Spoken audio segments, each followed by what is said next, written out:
Саламатсыздарбы? Эфирде Ой бүгүн программасы. Ой бүгүн программасын мен Азамат Кыязов жана Эрмек Аттокуров алып бармакчы. Бүгүнкү студиябыздын коногу УКМКнын башкармасынын мурдагы орун басары генерал-майор Марат Иманкулов мырза. Саламатсызбы? Саламатсыздар. Бүгүнкү көтөрүп аткан темабызды учактагы учурашуу деп атадык.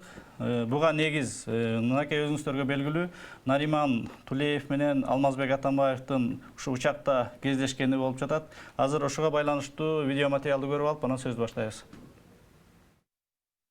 Нариман Тулеев менен экс-президент Атамбаевдин учакта жолугушуусу коомчулуктун кызуу талкуусуна түштү. Жолугушуунун шаанисин арттырганы Тулеев менен Атамбаевдин бирге түшкөн сүрөтү болду. Нариман мырза селфи сүрөттүн маанисин чечмелей кыскача постта жазган. Ал постту ар ким ар түрдүүчө комментарийлеп жатат. Маселен, жарандык активист журналист Шайырбек Маматтокторов мындай пикирин жазды.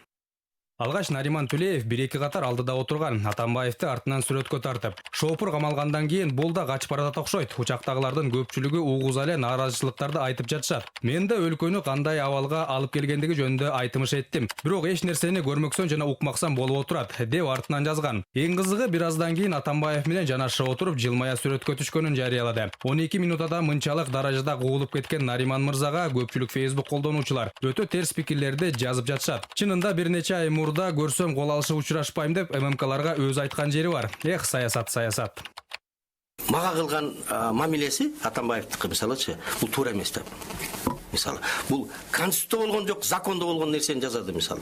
Бүгүн мына ошол эле убакыт тегеренип келип, өзлөрүнө тийип атат. Мен айтып атам балдарымчы, көрдүңөрбү балдарым. Бүгүн биз тынч уктап атабыз, а бирөө уктай албай атат. Резиденциядан тоого чуркап, тоодон кайра резиденцияга келип.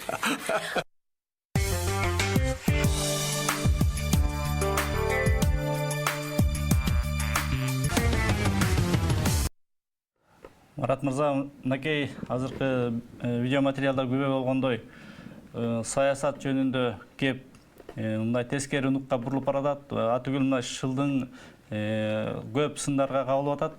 Чынында эле саясат өтө сасык болуп кеттиби? Эми бул саясат деген өзүн түшүнүктүү билесиңер, бул латин тилинде бул кызыгуу дегенди билдирет. Орусча айткандай бул интерес да. Анан адам эгерде бирдемеге кызыгуу боло турган болсо, мамлекеттин келечеги жөнүндө, коомдун келечеги жөнүндө, бала бакырганын келечеги жөнүндө кызыгуу боло турган болсоң, аркасынан саясатка барат. Орусча айтат, если сен саясат менен алектенбесең, саясат сен менен алектенип коет дейт. Анан көп мен угам ушу, мен азыр мен да өзү ушу саясий эмелде жүрбөймүнбү?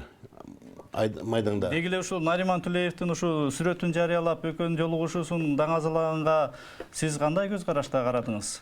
Саясатчылардын ушундай кыймыл аракеттери туура элеби? Эми мындай да бул ребячество деп коет муну. Азыркы селфи кылып көрсөтүп атканчы.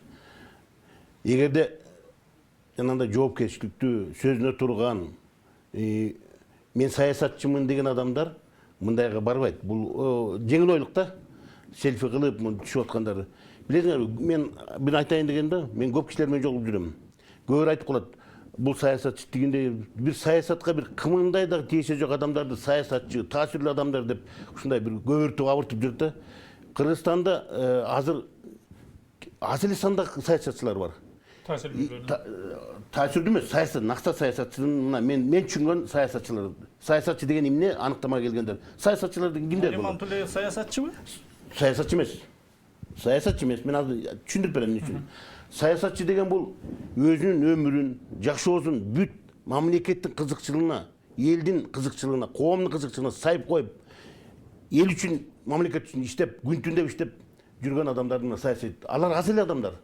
Биз мынакей 20-жылдарда, 30-жылдарда мына биздин Кыргызстандын мамлекетти түптөгөндөр, Абдрахманов, Исакеев, ошого окшогон жана биздин патриархтар мына ошо саясатчылар болчу. Алар өз кызыкчылыгын ойлогон эмес алар. Ошон үчүн алар саясат жүрүп, Кыргызстанды өз алдынча мамлекет кылабыз дешип, алышып, ар кайсы күчтөр менен ушинтип жүрүшүп, мынакей акыры эмне болуп курмандыкка чалынды. 37-жыл баарын биздин интеллигенциянын гүлдөрүн баарын бүт баарын өлтүрүп ташташты. Андан кийинки саясатчылар келатканда кимдер? Мына ошолордун окуучусу болуп келаткан Исхак Расаковтар. Мына бир эле сөзүнөн мына саясатчыны түшүнсөң болот. Саясатчы эмес. Ал айткан эмне айткан? Сен таза болсоң, мен таза болсом, коом таза болсо, сен таза, мен де таза болсам, ошондо коом таза болот деп айтпады эле. Мына ошондой саясатчылар келген. Анын жанында катарында андан кийин келаткандар Усуалиевтер келди. Мына Исхак тиги Абсамат Масалиев келди. Султан Ибраимовго окшогон мына накта саясатчылар да ошондой айтып атат. Эгемендик доорубузда саясатчылары жок жашап атабызбы? Жок, саясатчылар бар.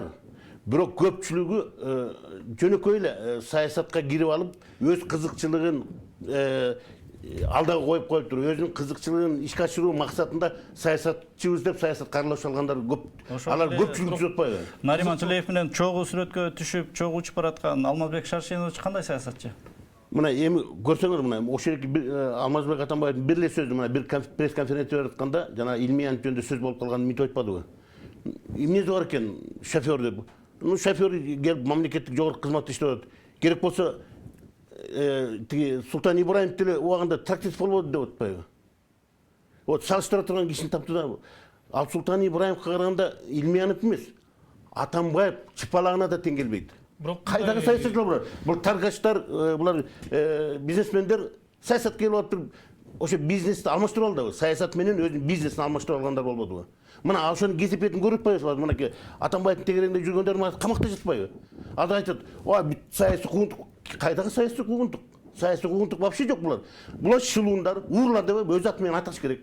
Уурдагандык үчүн, шылуун жасаган үчүн кыргыздын жанагындай бүт рызкысын баарын тең жеп тонуп алгандар камалып жатат. Бүгүнкү күндө саясатчы барбы? Бүгүнкү күндө бар. Аз, өтө аз санда. Мына мен кеңешти жазып да калам. Мына азыр камакта жаткан мынакей ким Өмүрбек Текебаев. Мына ошонукини саясатчы деген эмеге жакындап барат. Анткени ал бизнеске да аралашкан жок. Көп жылдардан бери жүрдү. Мына мен ачык эле айтам, бул саясаттын тапшырмасы менен, саясий тапшырма менен ал бурмаланып эптеп анын камакта. Демек анда азыр жанагы учактагы сүрөттү биз экстердин сүрөтү десек болот экен. Бул мисалы кызматтагы адамдар болгон деп өтөң. Экс дегенде кандай экстер? Экс болду. Мамлекеттик кызматтарда жүргөн экстердин сүрөтү да. Чоң саясатчылар мен буларды чоң саясатчыларга аралаштырбайм. Анткени чоң саясатчылардын өңү, алардын биз мындай образдары булардыкындай эмес. Мен жана айтып кеттим, улуу адамдарды айтып кеттим. Мына ошол саясатчылар болуш керек эле. Булар эмне азыр?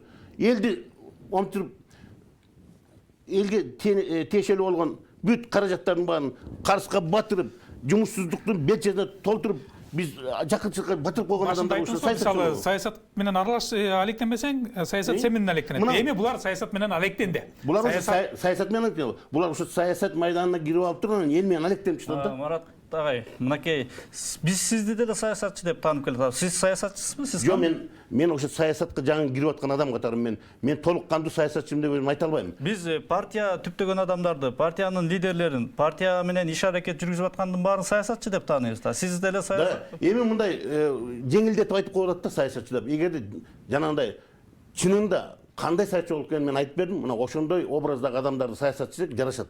Мен эми мынакей Таза Кыргызстан деген саясий партияны түптөгөнбүз. Биз өзүнүн пикирлештер менен, биздин партиялаштар менен. Эмне үчүн Таза Кыргызстан, эмне жөн эле Кыргызстан эмес? Анткени мына мен жана айтып кеткен Исхак Разаков атабыздын айтканы бар жакшы. Мен айтпадымбы? Мен таза болсом, сен таза болсоң, коом таза болот деп. Мына таза деген бардык жерде. Мына ошол кишилердин үлгү болбойбу? Үлгү болот да бизге. Жүрүшү да таза, кылган иштери да таза, үйүндө да болгон үй бүлөсү менен кылган мамилесин баары, элге кылган мамилесин баары таптаза болуп атпайбы? Мына ошол таза алып келишкен. Ана кээ бир айтат, бул таза деген саясат бул деген булганыч нерсе дегендей эмне? Саясат өзү булганыч эмес. Саясат нормальный нерсе. А вот саясатка барган булганыч адамдар бар, саясатты булганыч кылып атат да. Саясатты жанагындай гир кылып атат да. Гир адамдар барып алып туруп. Жана политикандар. Катышуучулар аны талкалап атышат эле, эми. Макул. Сиздин көз карашыңыз да ошондой экен. Бирок биз коомчулукта баардыгы биз ал эмес акимчиликте отурган адамды биз саясатчы деп кабылдай баштадык. Коомчулукта дейли. Эми азыр ушул эки кишинин сүрөтү боюнча эмнени айтасыз? Эми буларды эмне бул көнүмүш адат болуп калды бул. Саясатта жана мындай түшүнүк бар го, достук болбойт. Бул жерде жөн гана кызыкчылыктар деп. Эми бул экөөнүн сүрөтүнөн сиз келечекте эмнени көрүп атасыз? Экөө биригиши мүмкүнбү же? Экөө биринчиден экөө бириге албайт. Но бириккенде дагы Кыргызстанга эч пайдасы жок булардын. Бириккеничи. Колдобушубуз керек.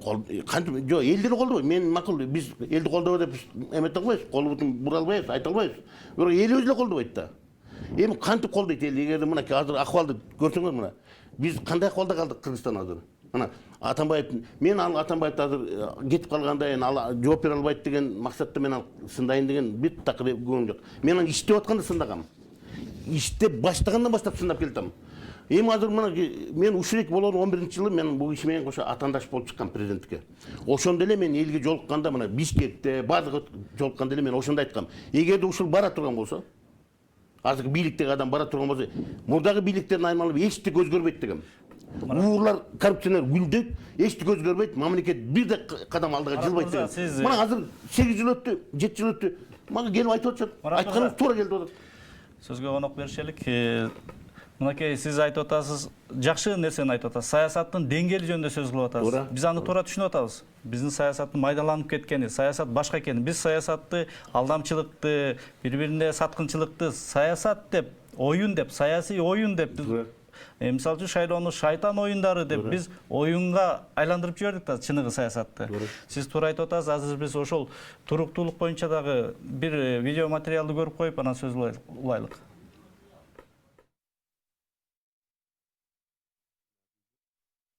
Меня в стране не было и нету 4 месяца почти. Просто журналисты, наверное, кому делать нечего, кто деньги с меня не смогли что-то получить там туда-сюда, наверное, вот такие байки придумывают. С Мазбеком Шаршеновичем не то что объединиться, даже в туалет я вместе с ними не пойду.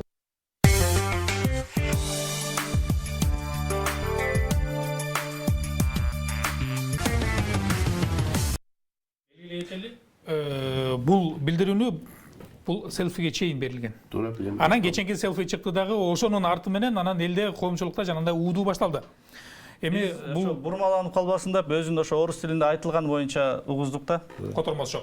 Эми мынакей экөөнүн сүрөт түшкөн сүрөтү мүмкүн бир калпыстык же кокустук болушу мүмкүнбү?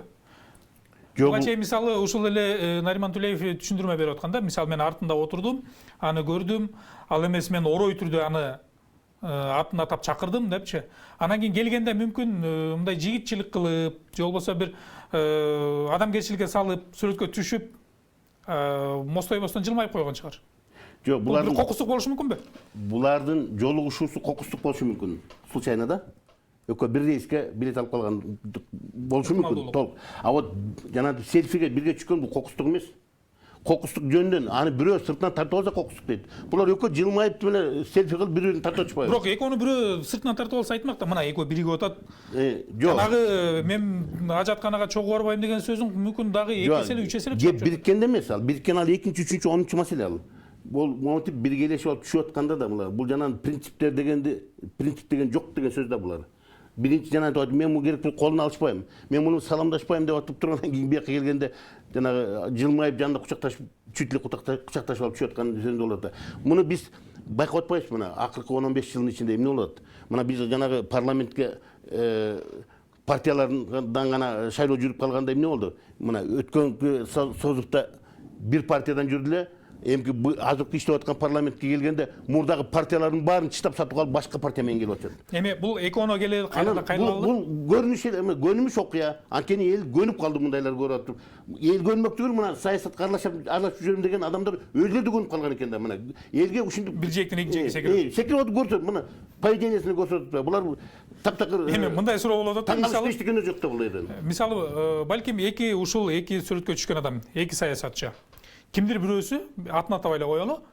Мүмкүн бирөөсү, мүмкүн экинчиси бири-бирин кел мен менен түшүп кой деди. Экинчиси айла жок, макул болду. Бирок сөз экөөнү тең тийип атат. Жок. Кыргызчылыкта баары бир өңдү көрсө жүз аят деген нерсе бар, адамгерчилик деген бар, жылмайып койду. Жок. Биринчиден саясатчы. Ашыкчасын деп аткан жоксуз деген ниетте да. Сөзүнө туруш керек. Экинчиден эркек болуш керек. Эркек кыргызча эркектик деген да бар да. Анан мен экинчи кол албайм деп аткан адам кучакташып алып жылмайышып чүт эле беттен өбүшкөн көрүнүп турбайбыз. Марат агай. Койзо. Анан эмне деп баа бересиң анын буларга? Бизге сырттан кошулуп аткан коногубуз бар, жарандык активист Эдил Байсалов мырза кошулуп атат бизге. Саламатсызбы Эдил мырза? Саламатсыз.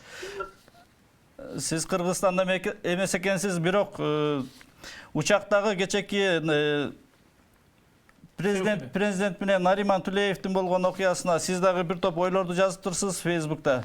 Анан өзүңүздөн түзүү калык. Кандай кабыл алдыңыз, кандай сөз айтасыз? туура элеби же туура эмеспи?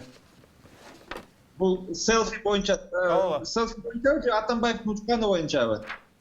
Селфи. Ушул Нариман Тулеев менен экс-президент Алмазбек Атамбаевдин чогуу түшкөн селфи сүрөтү боюнча сиздин пикириңиз? Эми бул албетте өтө кызык, анткени менин оюмча бул деле биз өтө мени таң калтырды.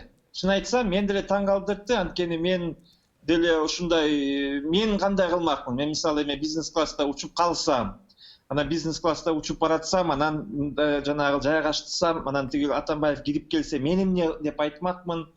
Кандай сөз менен ага кайрылмакмын? Анан кийин мына эми баардыгыбыз эле самолетто учуп жүрөбүз, 4 саат бою мен ошол жерде сөгүнүп, артынан жаман сүйлөнүп отурмакмынбы, же болбосо эми биздин кыргыз элинин деле этикети бар да. Кыргыз элинин адам баласынын ошол жерде кандайдыр бир-бирибиз менен мындай бир эми жанагы кемеде түшкөн кишинин жанагы жаны бир деп коет го. Эми ошакта бараткандан кийин эми кандайдыр бир учурашканга туура келет. Менин оюмча мен мисалы өтө таң калдым. Ошол биздин кыргыз интернет коомчулуктун өтө терс, өтө орой жанагы Нариман Тулеевге каршы ушундай бир пикирге мен мисалы таң калдым. Анткени мен дагы ошол эле Нариман Тулеевдей биринчи реакциям өтө жаман көрмөкмүн. Бирок бараткандан кийин учурашып, керек болсо эми ал киши улураак жанына отур десе, баягыдай эми жолду кыскартып, жумшак сөз сүйлөмөкмүн. Анан кийин интернет күтүп аткандай баягыдай согуш кетеби, баягы Данияр Нарымбаевди Сүрөткө түшүп элеңиз. Сүрөткө түшүп, мен деле чыгарып коймокмун. Мына эми билбейм, мен ошондуктан мен Нариман Тулеев мендей эле мисалы жаман көрүп, сын айтып жүргөн киши эми мен мисалы албетте Эдил мырза, түрмөдө отурган эмесмин. Эдил мырза, Нариман Тулеевди саясатчы катары тааныйсызбы? Нариман Тулеев, менин оюмча, мен бул жерде урматтуу генерал мырзанын дагы сөзүнү кызык менен угуп аттым. Менин оюмча, албетте саясатчы. Албетте саясатчы, анткени ал бай эле гана киши адам эмес. Бул киши мэр да болгон. Жаманбы, жакшыбы биринчи президенттин учурунан бери активдүү катышып келатат. Аны саясатчы эмес деп айтууга менин мисалы оозум келбейт. Марат агай, кааласаңыз сурооңуз болсо маектешсеңиздер болот бири-бириңиздер менен. Эдил мырза, Марат агай менен. Эдил, салам алейкум. Кандай? Эми мен мындай да, мен саясатчымын дегендечи, да булар саясатчы, жанагы көнүп калган сөз менен саясатчы дей берсе болот. Мен айтканым жанагы жогорку даражадагы жанагы жооп бере турган саясатчынын өңү кандай? Жанагы Султан Ибраим жактуу, Исхак Разаков аталарыбыздай болгон саятчы, мен ошолор менен салыштырып айтам. Аларга караганда булар таптакы чыпалагына тең келбеген адамдар да. Анан мен ачык сүйлөгөнү жакшы көргөм. Мен бул Нариманды көп жылдан бери билем. Илгери бул темир ташып ары бери Кытайга ташып жүргөндөн бери билем. Машинасы менен кармалып калып, жалдырап чуркап жүргөнүн да билем. Такыр болбой бар билгениңер кылгада кийинде кетип барып чоңдорго чуркап жүргөндөрүн билем. Ага да макул. Мындай да булар саясатка эмне үчүн келди? Булар элдин турмушун жакшырталы, мамлекетти өнүктүрөлү деп келдиби, же өз кызыкчылыктарын алдыга жылдырып, саясаттын машинасы менен өзүн корголоп, ошондой өзүнүн бизнесин жүргүзөлү деп келдиби? Көпчүлүктөрү өзүнүн бизнесин жүргүзөлү деп келген. Элди ойлогондор болсо 10-15 жылдын ичинде мамлекет мындай акыбалга келбейт болчубуз. Көптөрү мына 90% аз саясатта деп жүргөндөрдүн бардыгы 90% өз кызыкчылыктары үчүн барган. Элдин кызыкчылыгы, мамлекеттин кызыкчылыгы дегендерден аларда көпчүлүктөрдүн акча жок. Акча жок, ошон үчүн аларды шумпайлар, шылуундар, алар бийликке дагы саясаттын жана эмесине парламентке да жолотпай калган ошондор. Ошон үчүн биз заложник, эл ошол шумпайлардын заложниги болуп отурабыз. Эдил мырза, ошон үчүн өнүкпөй отурабыз. Эдил мырза, биз ушулардын туткунунда калдык деген сөз айтылып атат. Чынында ушундайбы? Жок, ошол эле сөздү, мына жанагындай бай, анан чиреген байлыгына чиренип кирип келди деп, ошол эле Алмаз Атамбаев жөнүндө айтсак болот, анткени ал деле ошол айтып атпайбы, мен эле мына бирдей эле адамдар, бирдей типтеги адамдар булар. Түшүнүктүү. Биздин бирок мен дагы бир жолу айтып коюшум керек да, менин оюмча мен өтө таң калам. биз ушул селфиге мындай негативдүү реакциядан мурда менин оюмча Нариман Түлеевди деле күнөөлөп, ошол Нариман Түлеев эки жүздүү экенсиң, ошол жерде былчылдата тепкилеп самолетту кондуртуп Атамбаевден өч алган жоксуң, атаңды саттың деген сөздөргө мен кошула албайм. Биз бардыгыбыз этияттуу. Эдил мырза, айтсаңыз, бул сиздин пикириңизде адамгерчилик, кыргызчылык, анан кийин жөн гана мамиле болду. Тарбия. Ал жерде кандайдыр бир душман болобу, дагы бир болобу, жаманбы, жакшыбы, ал мамлекет башчысы. Улураак адам. Анан кийин ал жерде Алмаз Атамбаевди былчылдата соттогон. Тоотор жерим момдайда, Эдил мырза. Мисалы, сиз ушул экс-президент Алмазбек Атамбаев менен принципиалдуу түрдө оппонентсиз. Ошол сыяктуу эле сиз дагы башка бир принципиалдуу оппонент менен ушинтип бир учакта болуп калганда мамилеге барат белеңиз, ымалага, сүрөткө түшүп жана башка. Мен милдеттүү түрдө учурашып, мен милдеттүү түрдө ийилип учурашмак. Мен айтып дайсыңар, мен деген андайга мисалы каксаң, сын айтсаң, бул мамлекеттик өзүнүн кандайдыр бир. Эдил мырза, оюңуз түшүнүктүү болду. Байланышка чыкканыңызга чоң рахмат. Азамат, мен да бир кушуп кетейин ошол жерге. Мына Эрмектин суроосу турбадыбы? Ушулар менен жолугуп калсаң, эгерде сен учураш кол бербеген адамдар менен жолугуп калсаң, кол берет белең дегендечи. Принципиалдуу жагынан. Мындайда саясатта жана компромисске барыш керек. Компромисске. Бул адамгерчилик жагы тура. Мен адамгерчилик болсо көп кишилер менен колун бербейт билем. Эгерде кээ бир саясатчылар карап турсаң, эгерде анын максаты элдин кызыкчылыгы, мамлекеттин кызыкчылыгы дал келип атса, эмне үчүн алар менен компромисске барып, алар менен биргелешип, ошол эки кызыкчылыкты ишке ашырбаш керек. Мына ушул жагынан гана. Анан эми бу жерден ошол экини алмаштырып албаш керек да, өзүңдүн ички адамдык мамилең менен мамлекеттик саясий ишти аралаштырбаш керек, алмаштырып албаш керек да ушул жерден. Мындай маселе бар да, сиз улуттук коопсуздук кызматында иштегенсиз, билесиз бул жактарынан. Алганда кандай болуш керек? Деги мам чиновниктердин, ушу мамлекеттик деңгээлдеги адамдардын жүрүм туруму, ушул нерселер каралганбы? Мындай сүрөткө түшүбүйбү, сөздөр, мисалы өткөндө мынакей дипломатиялык жактан Кореядан болгон кабарыңыз бар да. Кылычбек Султановдун жарыясы. Биз мындай саясатыбыз өтө эле ачыкталып, жашыруунду, купуялык деген нерселер кандай болуш керек өзү? Азамат, мындайда мен өзүм көп жыл 20 жылдан 25 жылдан ашык мен коопсуздук кызматында иштеген, атайын кызматта иштеген адам катары айтып коеюнчу. Коомчулук көп нерсени билбейт. Жана айсбергдин өзүнүн үстү болот эмеспи? Мустун үстү болот. Ал кичинерээк көрүнүп турат. А түбү эбегейси чоң түп болот, суунун астындагысы. Мына биздин жумуш ошо түбүн көргөнгө арналганда, түбү эмне экенин көп ошону көндүрүп койгон да бизди. Ошон үчүн мен көп саясатчылардын сүйлөп атканы эмес, аны кылып аткан иштерин билем. Аны коомчулук көптөр билбейт. Мына азыркы эки персонаждын деле иштерин мен эмне кылып атканын тиягын да билем. Ошон үчүн мен аларга жана азыр сиздин жооп берердечи мен бир нукта, бир жактай кылып жооп бергенде мен кыйналып турам да. Анткени билип туруп тиягын. Анан азыркы жөнү көрүнүштү айткан мага кыйын болот. Айтылчу нерсе бар, айтылбачу нерсе бар. Айтылбачу нерселер да бар. Анан ошондо мындайда жана мен айтып бердим компромисс. Эми саясатчылар өзүң айткандай жана майдаланып кетпедиби?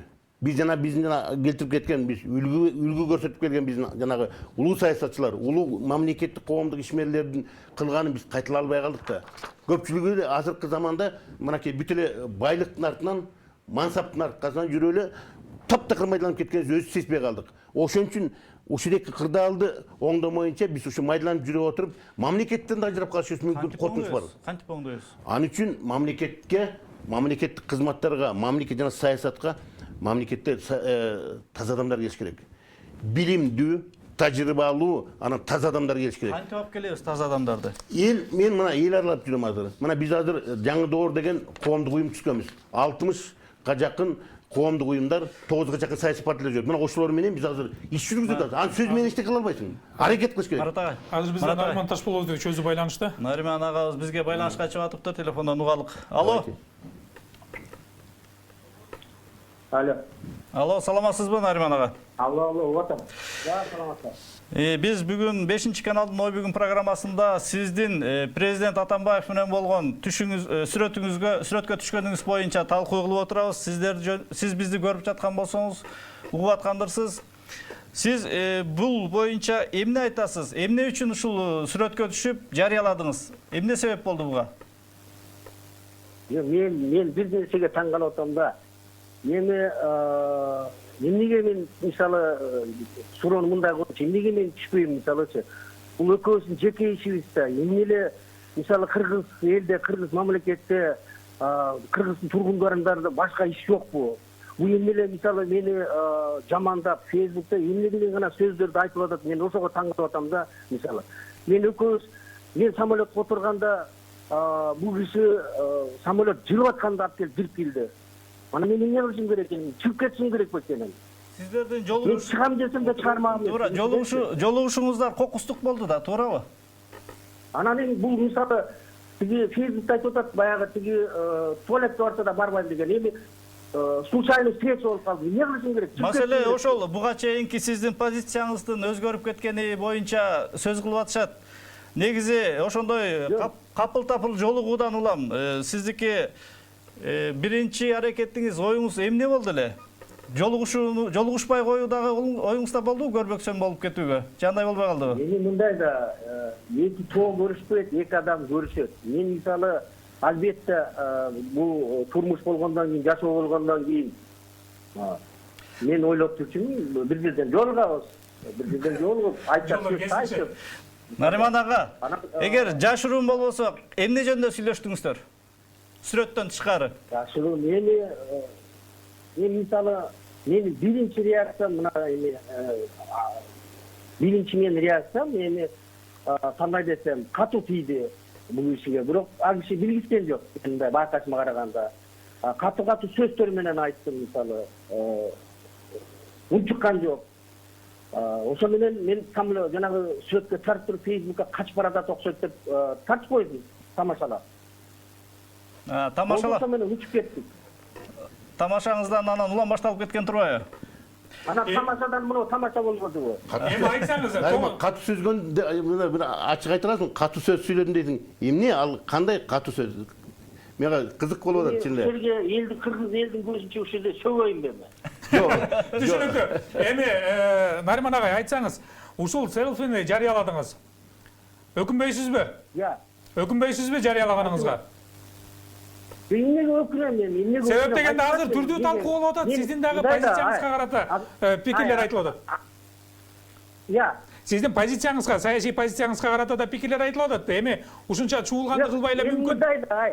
Силер кызыксыңар да, силер кызык. Мен абакты көргөм, мисалычы. Абакта 2-3 метр комнатада отурасыңар, мисалычы. Ошол жерде мисалы кандай гана адамдарды көрбөйсүң. Бул жерде деле ошондой да мисалы. Болгон бизнес класста 4 орун бар экен. Нариман 4 орундун 2 орун алар алып атат. Нариман мырза. 1 орунда мен отурам. Нариман мырза, сиз байланышка чыкканыңызга чоң рахмат. Качан келесиз учуп бияка, Кыргызстанга? Сиз ушуну сурап атасыңар да, тиги Атамбаев менден айтты да, сен качан келесиң, бир келип бир жолуктан болот. Сиз келгенде биз студиябызга сизди конокко чакырабыз. Келгенде кененирээк бетме-бет отуруп, сиздин да чындыгыңызды угабыз. Мындайда мен эч кандай бир жаман ой менен ал менен мисалы элдешкен жокмун экөөбүз. Ал өзүнүн принцип менен калды, мен өзүмдүн принцип менен калдым. Мен бир гана нерсени бул аягында айтты, мен кечирим сурайсың десем, жок, кечирим сурабайм. Мен камаган жокмун да деди. 4 кишинин атын айтты. Демек элдин аз көзүнчө сөз бере аласызбы? Келгенден кийин ушул студиядан жолугуп кененирээк дагы сүйлөшөбүз. Келесизби чакырсак? Мен мисалы качкан жокмун. Сүйлөштүк. Нариман агай, жакшы калыңыз, байланышка чыкканыңызга рахмат. Биздин сөз убактыбыз соңуна чыгып барат. Кыскача эле. Мына ада айтпай, мен атайын сурадым да, эмне деп катуу сөз сүйлөдүм деп. Билесиздерби, бир жолу Атамбаев пресс-конференция өткөндө бир журналист бир суроо берип койсо, чычалап президент болуп туруп мынтип айткан. Мына маданиятын көрсөткөндө, маданияттын жоктугун көрсөткөн. Мен азыр президент болбодум, азыр сен чыгып отурадым, токмоктамаң деп айткан. Азыр бу жерден Нариман айтып катуу деп атат, анан эмне сөккөн дейт, сөккөн экен. Мына үлдүрөп отуруп берип бирде жанында. Мына көрдүңөрбү? Ошон үчүн айтат. келгениңди ойлоба, кетериңди ойло дейт. Марат агай, сиз бүгүн биздин студиябызга келип, жакшы, кызыктуу, чын жүрөктөн демиңиз менен айтып берген сөзүңүзгө, оюңузга чоң рахмат. Урматтуу көрөрмандар, силер менен бүгүн Ой бүгүн программасында УКМКнын башчысынын мурдагы орун басары генерал-майор Марат Иманкулов агабыз болду. Биз Азамат Кыязов жана Эрмек Аттокоров алып бардык. Саламатта калыңыздар.